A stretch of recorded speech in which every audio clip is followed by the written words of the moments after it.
welcome to Journey to Radiance. I'm Melissa. I'm Alana. I'm Jo. And we have a very special guest today to the studio. We'd like to welcome Dr. Seanelle Hawkins. Welcome. You. I'm excited to sit among you three today. Oh, wow. Well, we are so blessed that you're here. I just have to say, I know you as a very powerful, caring, loving, faith-filled woman. You happen to have served in many high-level executive roles, but I'd love to start with, what do you want our tribe to know about you? Because you're not just a human doing, you're a human being. That's a great question. What do I want the tribe to know?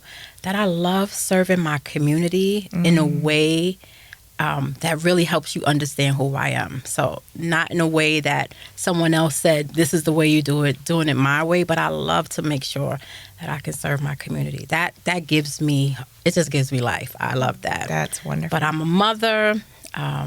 I'm originally from Brooklyn, but Rochester's home. I was sharing earlier that I've lost my Brooklyn past, but I'm embracing Rochester. Yes. Well, 20 years in. And we're so glad, because 20 years of incredible service to our community. Yes. So thank you for that. Thank you for having a heart for Rochester. Thank you for inviting me. Yeah, no, this is going to be a good talk. And not only are you gracing us with the presence today, but you brought forward a topic that I think is so relevant for us and resonates with us. And we like to refer to this as this is a very spiritual journey for the three of us, and how topics emerge is very intricately involved in that process. Mm-hmm. And when you brought this topic forward, yes, it resonated, but over the last week, the things that have evolved and percolated have been just so incredibly poignant to the topic. So today's topic, without further ado, is grinding differently when hustle stops being the answer. And particularly, the habits that built your success aren't necessarily the ones that will sustain it. And so there's a knowing, there's an evolution that happens, and we really want to kind of dive into that. So in that context, we're often told to work hard and grind, and that becomes very much a part of our early identity when we're forming our professional identities and trying to make it, trying to make your name and make your way. And sometimes that hustle is I can outwork you, I can outlast you, I will do what it takes, I can rally, I can do all the things. And a lot of times it's you're pulling all that weight by yourself.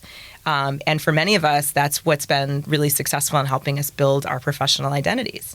And those professional identities very much form our personal identities and become kind of interwoven in that. But then at sometimes in our life journey, there's the knowing that the mindset that got us here is not necessarily the mindset that you're meant to carry forward. Yes. And so there's this awakening that happens. And in my experience, it's the recognition that, yes, the hustle became a habit. The habit definitely informs my identity, but it's now I have the knowing that I need to kind of put this down, or things need to transition in some ways. And so that can be kind of an awkward dance, a little bit of a sense of you have the knowing, but not knowing how to walk that out. And so we kind of want to lean into that today. So really, growth isn't just about adding more. Sometimes it's about releasing what no longer serves us. And so we really want to talk about that. So we're going to talk about honoring the hustle that built us as our first segment of the podcast today, because we all kind of have that very strong feeling we need to honor what got us here and really have appreciation and gratitude for that. So can you tell us, Sean, is it okay if I call you Sean? Please, okay. Sean. Sean, can you tell us about the version of you that built your career? Let me start back. What really built my career, my drive, and I'm going to say my ego fueled that. Yeah. But many people don't know, but I was a teenage mom. I had my first child at 15. And so I was in high school. The high school I went to had a life program where you can bring your kid to school with you. Wow. And so I would go to high school, get on the train every day with my baby and go to school. And I worked hard. I graduated 6 months earlier than my peers.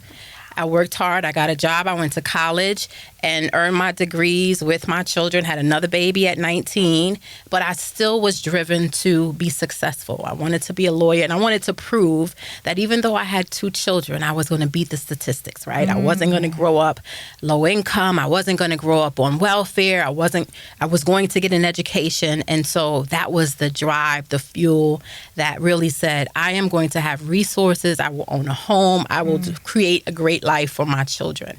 And that was the hustle, that's where it began. That was what fueled my hustle. And so from there, every career, every job, I worked the hardest, the longest, because I knew that I had this life that I'd built, that I wanted to build. And I envisioned that. And I said I was going to make it happen. And so my ambition it skyrocketed because I had to walk into rooms and feel like I belonged, even when no one else said you belong in this room. I said, I'm going to make them know that I belong by working the hardest, showing that I can produce and make an opportunity for myself. Yeah. So I heard you're earning it through that experience. Absolutely. And demonstrating that value. Yeah, I can so resonate with that. I too was a teen mom, I had a mom at 18, and I literally had someone tell me like, well, your life is over. Yep. And I was like, you should just, make the choice and put your life first. And I was like, that's not a choice that I can make. It's not that I, begrudge anyone else. That's everyone else's personal choice, in my personal opinion. But that wasn't a choice for me. Yeah. I was having my son, and to be told like, oh, your life is over, that was like, oh, I'll show you, right? Like that fire that's born within, like, oh no, you don't tell me that. Like, I'll show you. So I can very much resonate with your story for sure. Do you think that was a little bit of your personality that you were born with as well, plus having a kid young, or what do you think? I think it was two things. One, my father, he was one person that said, doesn't matter that you had a baby. You're going to do this. And so his confidence in me completing whatever I put my mind, reminding me that whatever you put your mind to it, you will do it, you can achieve it. And so I think that too. And I'm sure I was born, but he constantly told me, it doesn't matter. Even though he helped make it hard for me, right? He wanted it to be hard for me. But certainly, I think he was a major role to that. My mother, she's probably rolling over now like, what about me? but my dad was certainly confident. That's amazing. Yeah, to have that inspiration in the sense of someone that like has your back and believes in you is everything. Because when you're facing that, and it's such a young, informative time, Absolutely. Like that belief really fuels you. Yeah. Yeah, it's so important. So how about you, Joe? What would you say? Where did your hustle begin? I think mine probably came later. So when we've talked in past episodes that when my kids grew up and moved out, I went through a mourning period of who the heck am I now? But prior to that, so differently to the both of you, I was not a teen mom. I was a young mom, but married. My husband was a provider, so I am so lucky I got to stay home with my children. So I got to be a stay-at-home mom. But there was a point when they were in school where I realized that wasn't who I am. That's not my identity. And I think realizing I was kind of late then to the workforce, that's when my grind came in, because I was with peers my age, but they were miles ahead of me in their careers. And so my grind came from, but I still want to be at that level with my peers the same age as me and in that same age group. And so I think my grind came a little bit later. And that was it for me. I'm late, so I got to catch up. Wow. Yeah. How about you, Alana? I would say mine came really young because my brother had suffered a spinal cord injury when I was 6 years old. So seeing that and seeing both of my parents full-time working, I think I thought, well, I'll just keep busy. There's so much to be doing here, and I can always be helping my brother, and my mom would work really, late some nights, like till 9 o'clock at night. And so I think I just was like, well, this is just what we do, right? This is just what we do. And all the kind of Italian women in my family were always cleaning or cooking or doing something, and we never really sat down. So I think I always just thought we have to always be go, go, go until you go to bed.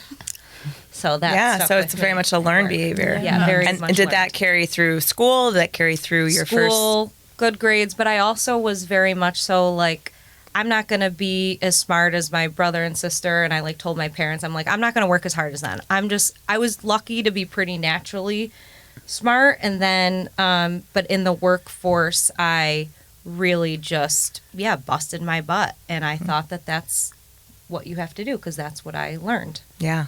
No, I can relate to that. I think my grind has always been informed by resistance or disbelief. like I'm going to prove them wrong, right? I'm going to so I think it was formed early with the birth of my son and being a young mom, and then just the hustle of like having 2 jobs. And one of my jobs was in a daycare, so he could be with me during the day and I could still earn a living, but then I would put him to bed and then go work in the nightclub, like hospitality industry, so I could make real money. And that would be, I could be working those hours when he was asleep, so I wasn't really missing quality time with him. And that was my grind for, I think, the first 6 years of his life, pretty much. And then I think getting involved in the construction business, being a minority woman, coming to a very, white male-dominated industry, it was like the belief was, you don't belong. Like, why are you here? And the assumption was that I was a pass-through for my husband. I wasn't legit. I wasn't valid. And so it was like, I'll show you. I'll show you that, right? And so I feel like that's always, like, having that little bit of controversy was enough to inspire, like, the fire within me to really want to, like, prove myself and be able to just push forward on that. So did that sustain you as well, Sean, as you talked about the earlier years of the birth of your 2 children? Did that carry forward through college, through your professional, or was there a time where you're like, now I feel like accepted and I don't feel like I need to grind as hard? I don't think that ever stopped. I think that I think I had one hurdle of just being the teenage mom, having 2 kids. I'm ahead of everyone else with having a family already and now having to work, working 2 jobs, working 3 jobs. And now being in a professional space, I think now just trying to prove myself, right, and work harder. And so I don't think that grind ever, it didn't slow down at all. In fact, I think I became more driven because now I wanted to lead and have those opportunities in leadership. And my whoever was supervising me at that time, or my leaders, saw leadership capabilities in me, and so that just fueled my fire, and I loved it. I'm like, okay, I want to be the leader, and so how do I do that? And so that certainly kept me maintaining the grind. And now I'm grinding with children, and my kids are having to, understand, okay, I'm working long hours, you're coming with me, you're coming to work with me, we're doing whatever it needs to happen, or I'm staying up late, but the grind continues because we've got goals. Yeah, I love that. I love that you involved the family in the goals. Like, this is something we're all striving for. Absolutely. That's impressive. So it sounds like there are portions of this hustle and grind that were very healthy for you. Yeah. Like, they motivated you. Can you talk a little bit more about what your perspective and in hindsight now, because hindsight's always 20/20, right? In hindsight, what parts of that were really healthy and served you well? Yeah, I think that the grind taught me to work hard, long hours, always double check what I'm doing. I never send anything half-ass, right? Making sure that everything is done well. And I think also being a Black woman, I always felt like I had to be better than my peers that I worked with because I just was a Black woman. And so that in itself fueled my grind. And so that never stopped. So I honor that. So it taught me to produce. It taught me how to lead. It taught me to double check everything to make sure it's really, really good. So I had this measure of excellence that I had as a standard. So I developed some standards for myself. And even when I started working with others and leading others, we were driven by my standards, and the standards was a standard of excellence. And so I still continue that grind. I love that. Yeah. How about you, Joe? What do you feel came with, like, a healthy sense of the hustle or the grind that you found yourself in? I think it took my children work ethic. Yes. I think that's what they got from it, and that's probably my proudest product of that. And they get that from their dad and from me because he was military, so that's just a grind in and of itself, and not by choice. Right. So I think that was what they adopted from it was every able body should work, and you do that with pride, and what you produce has to be at a standard. And I know you've heard it, Melissa. Where do we set our bar? That's right. We set our own bar and we go to it. We don't drop to other people's bar. Our standard is our standard, and we choose that and we stick to it. And I think that's what they learned from it. I can relate to that because even when my children say to me, I work hard because I watched you do this, it's just like just feels like, okay, this wasn't all for nothing. They see it, they work hard to get what they want. And even my youngest, she used to be my youngest, but she's 25 now, and she says, I watched you go to school, and we would stay up at Fisher and stay in the school till 1 o'clock, and now she loves it. That's how she hustles, that's how she grinds. And so I think you get that, just that Inspired. immediate gratification from inspiring your children. And seeing their success too, Yes. right? Like come full circle. That's beautiful. Definitely. It's empowering awesome. to something about the women as well. Like I found not, I am so grateful for my father as well. But there's something about feeling like anything is possible. That is what I feel like it taught me. It definitely taught me hard work and dedication, but it also kind of opened me up to possibility to say, I don't even think I realized this, but like, okay, my mom and dad are working full time, and they have 3 kids. One is in a wheelchair forever, and anything is possible. And they wanted him to go to college, and they wanted him to move away. So as I was seeing that as the youngest, I was like, wow, I really can do anything, and they will support me in it. That's amazing. So Yeah. that just Takes kind of the opened limits up. off your any fear that you may have about potential and possibility. It just I think the world becomes such a bigger place when you have that that belief kind of lifted. Yeah. That's awesome. Yeah, I think for me, like the healthy elements of the grind, I think creating structure, like that's one thing I recognize with my son. He really thrived with structure and consistency, and being able to say, this is when we eat our meals, this is when we clean the house. Like being able to create that structure for him really was powerful for his growth and development, and something that he carried forward. And I also think like it fed my soul. Like I felt like such a sense of satisfaction and accomplishment when I could see that when I put my mind to something, like I could achieve it, and I could usually crush it more than the person ever imagined. Like whether I was working for others, it was like, oh, we're going to raise the bar. We're going to improve on this. And you asked for this one thing, but here's the 3 that I found, and think that you should have all 3, like that kind of thing. So I think it gave me an appreciation for taking initiative. And I think that's a big leadership value that I have when I see teammates of mine now like take initiative above and beyond what the assignment was.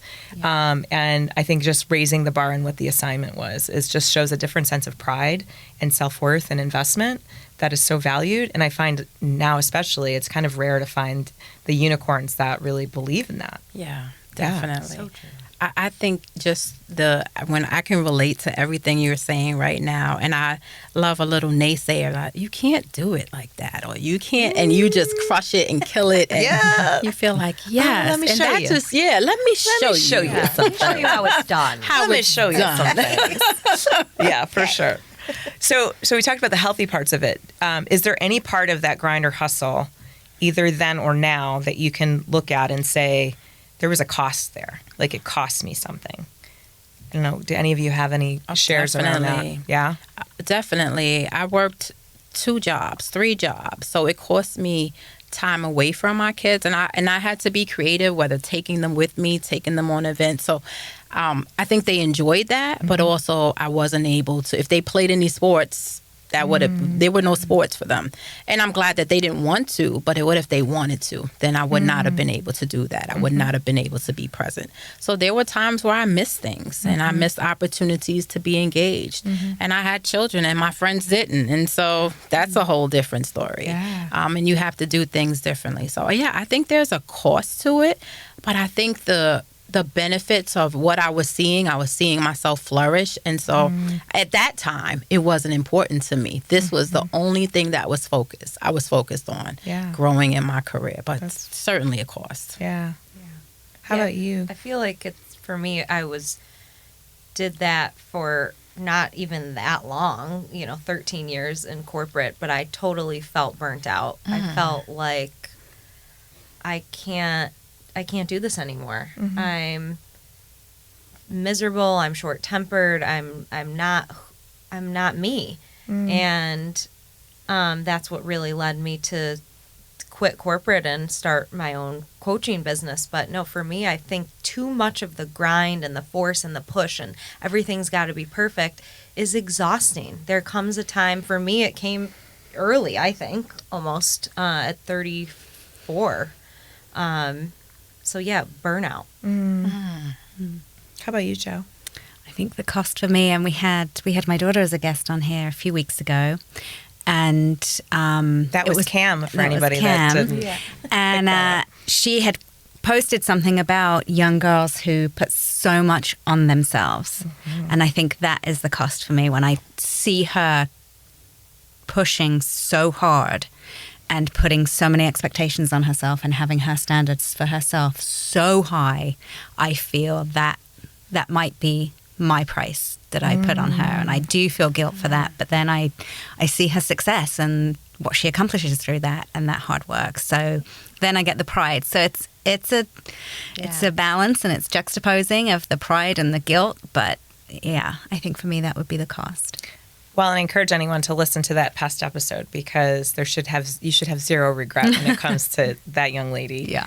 Not only her ability to just do what she's doing and be who she is in the space of doing that and in service to our nation, but the level of self-awareness and clarity she has around her identity and her vision. Like, it took my breath away at such a young age that she has that full identity, full perspective, which I feel like I've just evolved like in the last 5 years. Yeah. So I feel like I'm the one that's behind. Yeah. And I would say that I think that's been the cost for me, is that I was so focused. I was so tunnel vision on the mission, which was the accomplishments, the professional accomplishments, that I do believe I lost part of who I am as a person, who my being and what is my essence.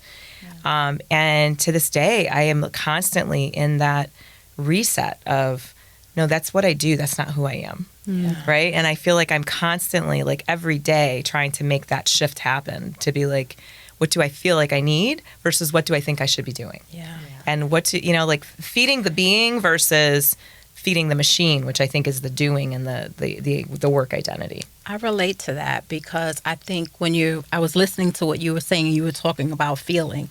I think my course was just being connected to my emotion. I put emotion aside. So even if I felt exhausted, I didn't even allow myself to feel exhausted, right? I didn't allow myself to feel anything. I just was driven and wanted to very focus. So there would be times where I wasn't married and I didn't date, and I decided not to date because I was focused on the goals, on what I needed to do. And I wasn't focused on what Sean needed, what I need, how I was feeling. Just kept going. And that was a huge cost. Yeah. Yeah. That's a huge cost. Yeah. So when do you feel as though you had the awakening of that? I think I'm still in the awakening. I think that you start thinking, I think maturity, right? There becomes a point where your grind matures. And I think even with the passing of my father, just quick story, my father passed one day. I grieved the next day. I went to work the next day, buried him the next day, and then just kept going until my emotions caught me, right? Random day, I'm like, what is happening to me today? This is not the day we're grieving, and it was months later, maybe almost even a year later. And so I think when you finally say, this grind has to be different. It has to mature in some way. And so what does that look like when you become more self-aware of how you're feeling? So it took some time. Yeah, Wow. that's huge. Yeah. I like that you said the mature. Well, first of all, I'm sorry about your father. Oh, thank you. But the way you said mature the grind, it's almost like I'm just thinking of like, you can keep it, but you have to refine it in a way, because that worked for a certain chapter and season of your life. But now you're like, wait a minute, my body and mind are telling me, and spirit are telling me different. So how does it look for me now? Yeah. Because there are aspects still to grinding and success and achievements, right? We want to do a lot of big things, and we want to be present and at ease and taking care of ourselves and checking in. So I love that, like, mature it, refine it. Yeah, I think that when the grind becomes, and I think it's learning from others, right? Watching how I started learning from just folks that have more wisdom in this space, and learning how they were beginning to steward me. And I'm like, this is something. Like, you're stewarding my success. And that was an interest. And I've had mentorships, but someone that's really stewarding your success feels different. And so I feel like I was in this place of grinding to produce, and now I'm grinding to multiply. And when I say multiply, how can I help others now? So my grind has shifted, and I'm like, I could be smarter about the grind by helping the team that I work with, right? How do they grind? How do they produce and get the things done? And how can I help them to be successful? And so it feels different. Yeah. And I'm still working through that, because I might not like their grind. I might say, you can do this a better way. But my way is the best. But I'm learning. Stop that. Don't you know my way is the best? But they can produce the same results their way. And that was what was allowed for me, for whomever was stewarding my grind, right? And so I'm learning that. I'm learning that to now. How can I'm calling it the multiplication stage, right? I'm doing the math to help people be better, right? Help people to learn, help people to lead, so that I don't have to grind the same way, right? So now I can be on this mature grind where I'm helping others, still getting the same results. I love that. And the fact that you're pouring and investing into others is such a great dividend in return for you personally, I would imagine, because it just feels... I think I'm with you. Like my personal accomplishments felt great for a lot of years, but watching someone else that you're mentoring or have supported achieve their own accomplishments is just such a multiplied, to your point, a multiply effect of and impact. it gives you a little satisfaction. And you meet people on the way and they'll say, oh, you helped me do this. And I'm like, really? I have to think about that. Like, I don't even remember that, because I was on my grind and I didn't think about who I helped along the way. But that little someone telling me that you helped me, that kind of fueled my fire. I'm like, okay, you might have something helping people. It gives you the same little, effects. And so, and even with my recent transition, when you transition to do something better, it creates opportunities for others. And I'm like, okay, you prepared people, and then provides opportunity. So I love that. I think this Very multiplication, the math of grinding, right? How it can lead to you helping. Look at all the people you've helped, and your grind. So I'm going to share something that happened yesterday in the context of this, because it's pretty profound. So for the last, I'd say, 2 to 3 years, been really focusing on development of our leadership team and helping people kind of evolve to higher levels of leadership that they had not historically had experience in, because we really believed a lot from promotion from within. And we took individuals that were from lesser skilled positions to become managers, and then very quickly they accelerated on a leadership path that they weren't prepared for, and that, quite frankly, we were kind of bracing for impact as well, because we were growing so fast. So people kind of sometimes got pushed into roles pretty quickly based on need and based on their own interests and the aptitude that they showed. And so it's been pretty turbulent couple years, because you're working with leaders that, it's not just a professional development. There's personal elements of development there as well. It's getting people to shed their past work traumas, getting people to be more open and be willing to be vulnerable and work with team in a different way, and have a level of trust and ownership in that. We've made so many strides in the last year.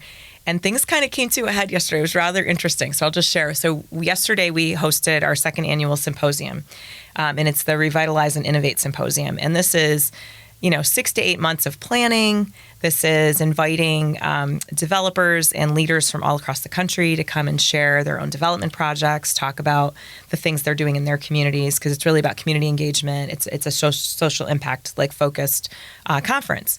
And so there's a day and a half of events. We have all these different panels. We have breakout sessions. It's every detail. And I have the most amazing team. Joe's on that team. My other teammates, Sherry, Kate, and Adam, and we are this close-knit 5-person group that we just grind out this planning, every little detail, every little nuance. We have scripts, we have plans, we do dress rehearsals for the meetings. We have it very well managed. And I'll say, actually, they have it very well managed. And I'm working at the higher level of this is what I'm thinking, and then they execute, right? Yeah. And I'm saying, I think this is the programming focus, and then they go make all the things happen. And then, so the event was for yesterday.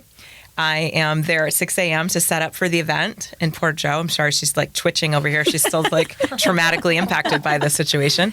6 a.m. I'm setting up. We're doing sound checks. I'm like, I'm going to like got my music blaring. I started playing my Bob Marley music. Like I was getting my energy.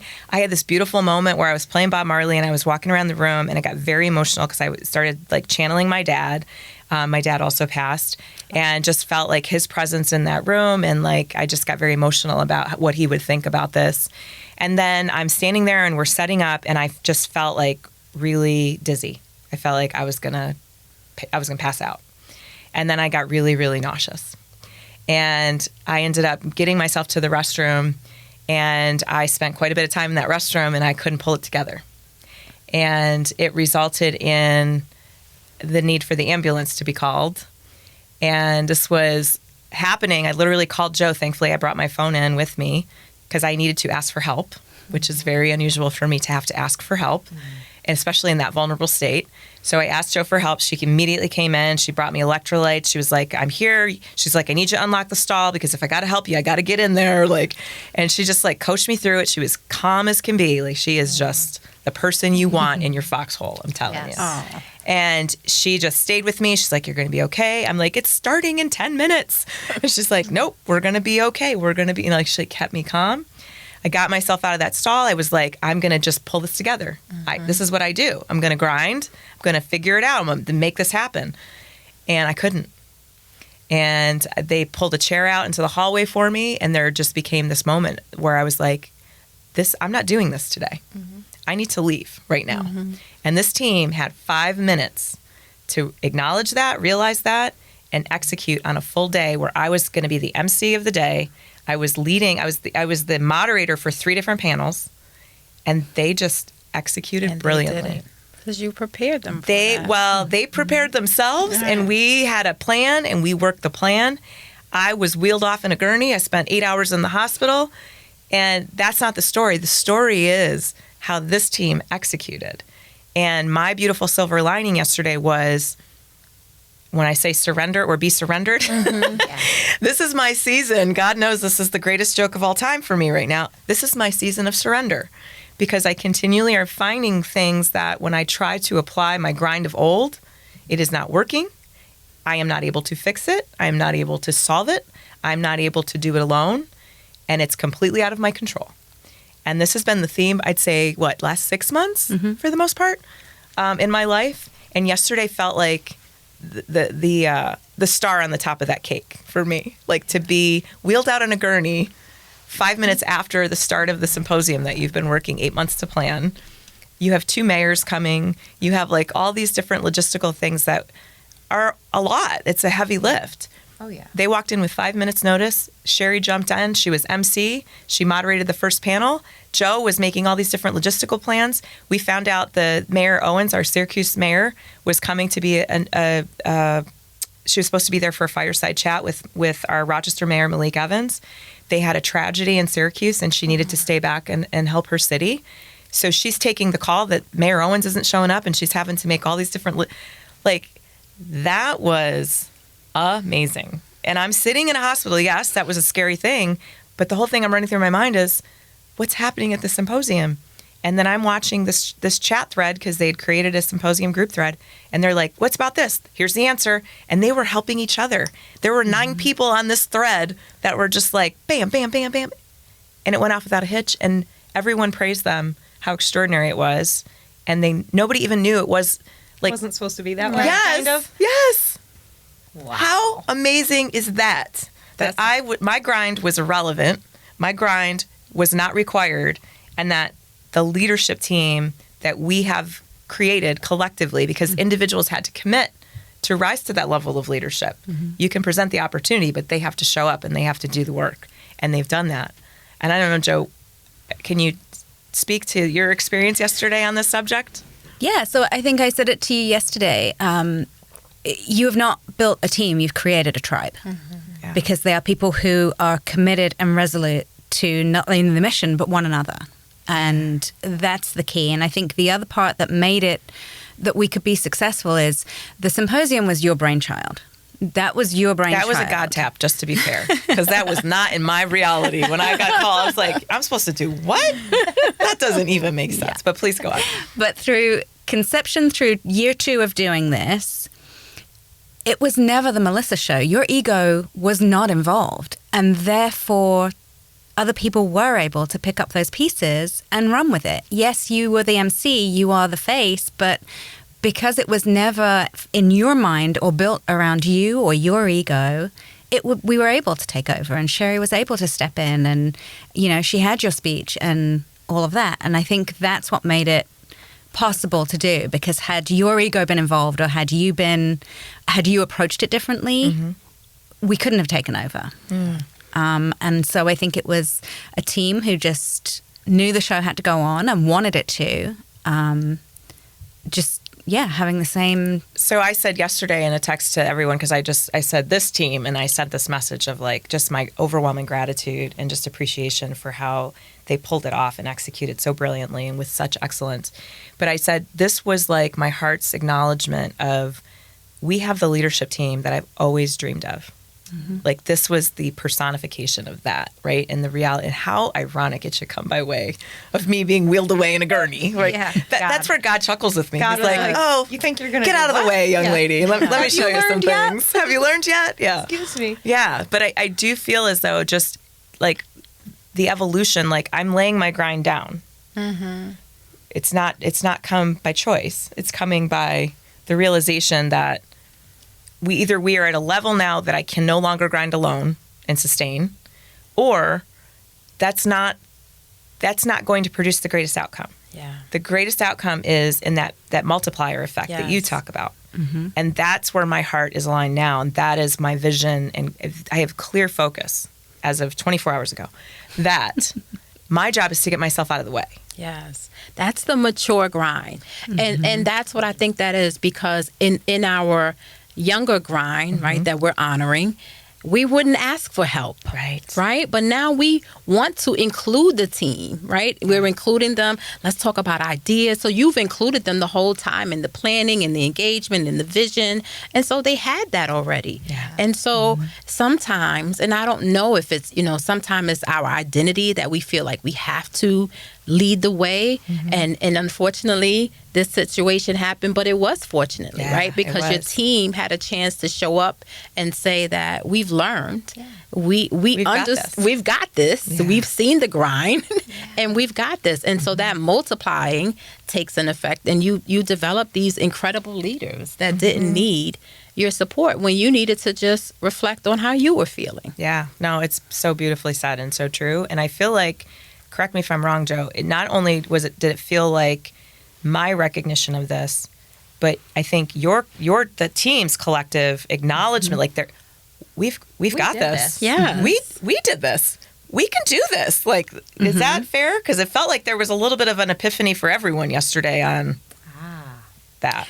Yeah, possibly. I think, we've talked about having the security blanket, and you're the security blanket. When you're there, we're going to just be like, is this okay? Yeah. Is this the way to do it? Is this how you do it? Like, when you're there, we're going to rely on that security blanket. We're going to grab that handle and hold on. But when you're not in such a situation like that, where there was no canceling, there was no sending 130 people home and mayors away and people that had flown in from different parts of the country, there was no sending those people away. That failure was not even on the table. That never crossed anybody's mind. A 15 to 30 minute postponing delay, that happened. We implemented a 10-minute, hold on, let's think through this. Good. And that's okay. That's gather your thoughts. Yep. Everybody, we're waiting on a few more people. Get coffee, get comfy, that's fine. But failure wasn't an option. It wasn't even, it didn't even cross anyone's mind to stop or change. That didn't cross anybody's mind. And I think it was just, well, we've got each other and we're not going to let anybody down. Not you, not all the people who had shown up, and not the team who had put the thing together or the team who had showed up to help. That wasn't, I don't think that crossed anybody's mind to. So my messy part of that is the beauty of what you just shared. I was sitting in the hospital feeling as though I had failed you. I had let you down because I wasn't there. And so that's the work that I need to release that and to not feel that way, right? And I think that is the ego of It how is. important I think am so, and how yeah. essential I But am. we needed that ego. I don't want you to not honor that ego, Yeah. right? Because that ego is what built everything. Yeah. And so honor that. And now we're dealing with how do we shape this ego differently to work differently, Yeah. but still honor that ego, Yeah. because that's what built the machine. Yeah. Yeah. And so, but It just now needs it's to just- mature. It needs to. It needs to mature. The ego needs to mature. Yeah. And as the ego matures, it all works out. But now, and so I'm in the same place with you. My ego is learning to mature, and I'm still dealing with that, especially when people are getting things done. Yeah, I just started a new role, and I couldn't be there for something, and they did everything that they needed to do. I'm like, they didn't even need me to do that. I told them everything that needed to happen. They did it. And my ego needed to see, I've got a really capable team. Right? I've got a strong team right now that can do things. So I don't have to do everything, because then I'm thinking, can I be a bottleneck too if everyone needs to ask me permission? Can I do this, Sean? Can I do that? No. I want you to feel free to lead. And so my ego needs to mature. And so, yeah, that's the work I'm doing That's now. the work. Yeah. That is the work. Oh, that's Wow. deep. I have to sit with that. Yeah, that's a good one. So Maturing. you have the awareness of the ego needing to mature. Are you feeling that as well in this stage of your life, Alana? And are you feeling that as well, Joe? Or is that... Yeah, definitely. And I think you sent a great quote yesterday. Maybe we can read it at the Oh, end. yeah. Woo. But yeah, we talk a lot about the ego versus the soul, right? So the ego can mature, and I think the soul needs to just get a little louder than the ego.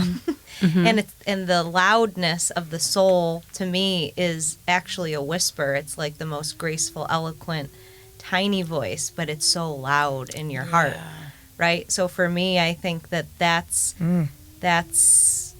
really trying to constantly lean into the soul and prioritize rest when you knew in the bathroom stall, This isn't happening. this is not happening, but you even said, I can't, what did you say? I couldn't pull myself together. Oh, yes. I couldn't pull myself together. And we just put so much pressure on ourselves as women and leaders to just pull it together, even if you are literally depleted and your body's giving out. And I think then you came to this realization of, oh no, I have to go with what my soul or whatever is telling me. Yeah. So you got to rest today. Yeah. So the thing that I shared yesterday, which is so powerful, and it, of course, appeared just in time. The soul said, slow down. The human ran. The soul said, rest. The human chased.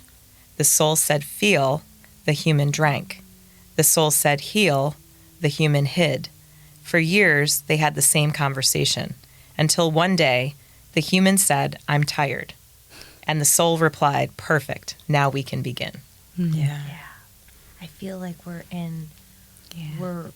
all in this Soul beginning awakening. stage. Like we're in it now. Learning, listening, sometimes choosing it, sometimes back to our old self, which again, we're not shaming, and we need it at times. But yeah, it is a delicate balance. And I think making space to grow in it, right, and understand it, and we might not get it right. But I heard you say in one of the podcasts about, this was the year of your no, you were talking about, right? And so now as you're maturing and you don't have to grind the same way, you're saying no to things and making room for you because you didn't make room for you before, right? And so making room, and your body said, oh, we're making room today. Yeah. It wasn't on the calendar, Yep. but it's happening. And so we have to do that and be okay with it. Yeah. Be okay with that.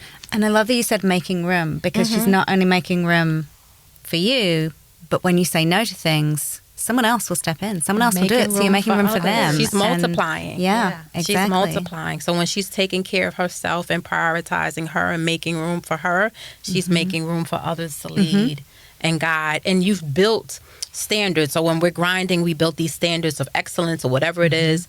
You've already ingrained those standards within your leaders. And so they know the standards. They might not do it the way you might have done it, but they're going to do it, right? And get it done. Yeah, no, absolutely.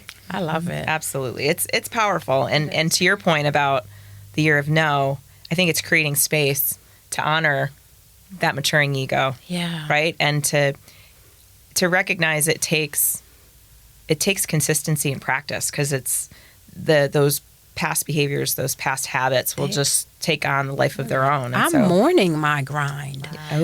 Say more. Yeah. I think that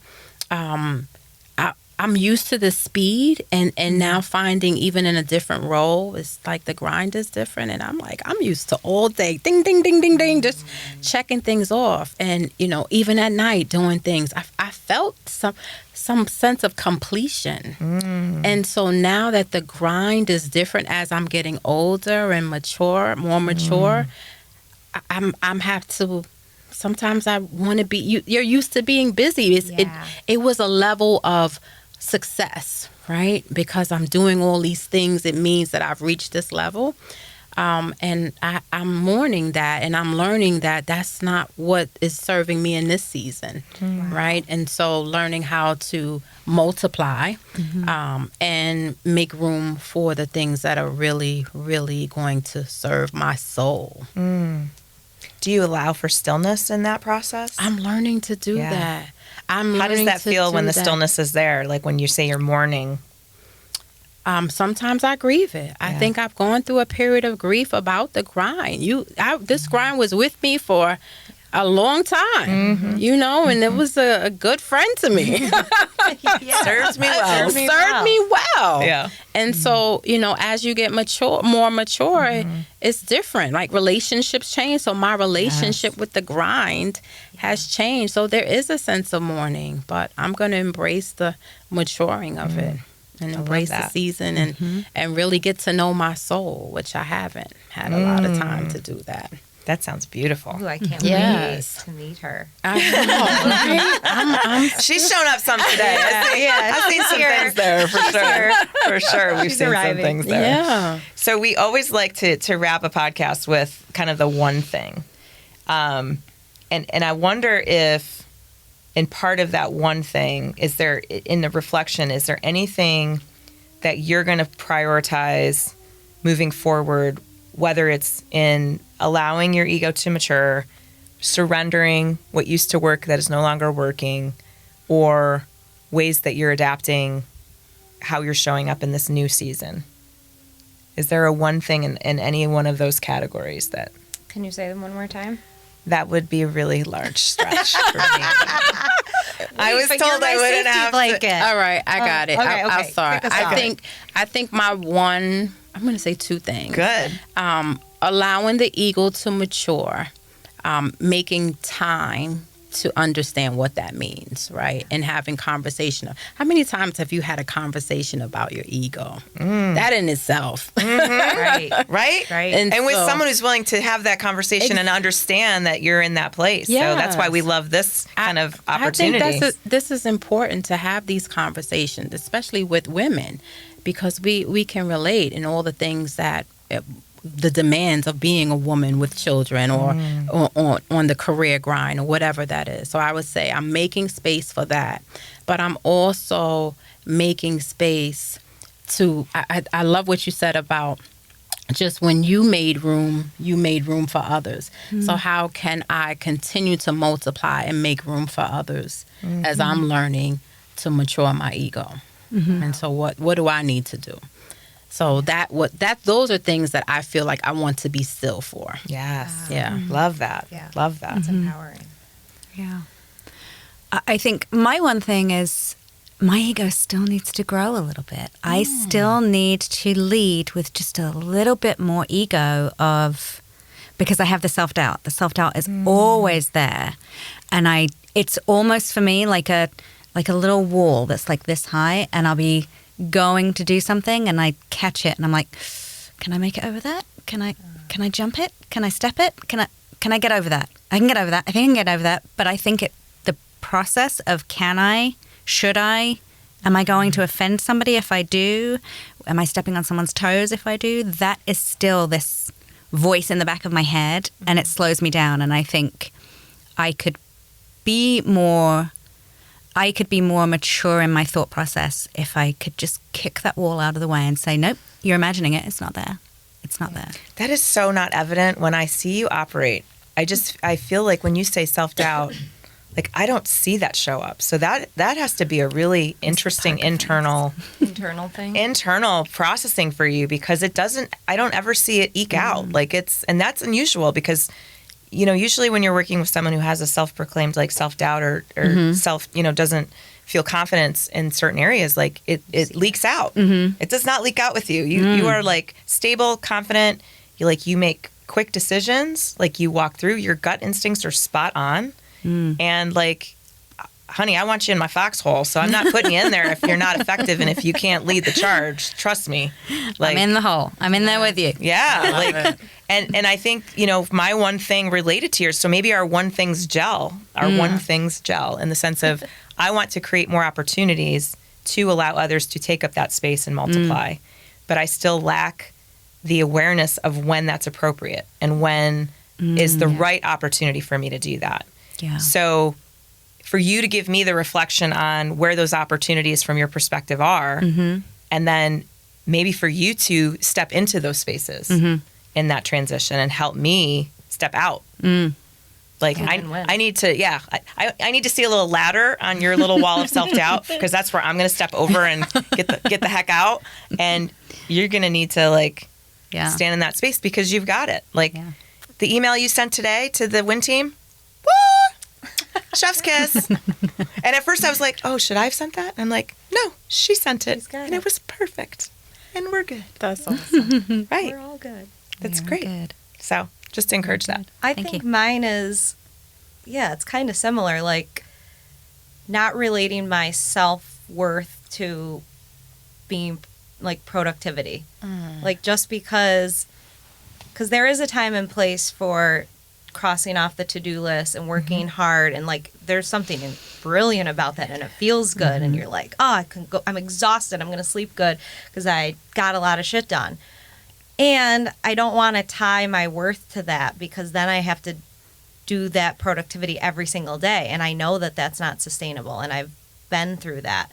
So I think just continuing to be self-aware and ask myself the questions of what do I... Where's the place for my grind? Where's the place for my grind? And is it healthy today? grind? Yeah, is it healthy? And either way, I'm worthy and I'm chosen, and I can sit on the couch tonight, and that's okay too. Yeah. Yeah. Love that. Give myself permission to sit down.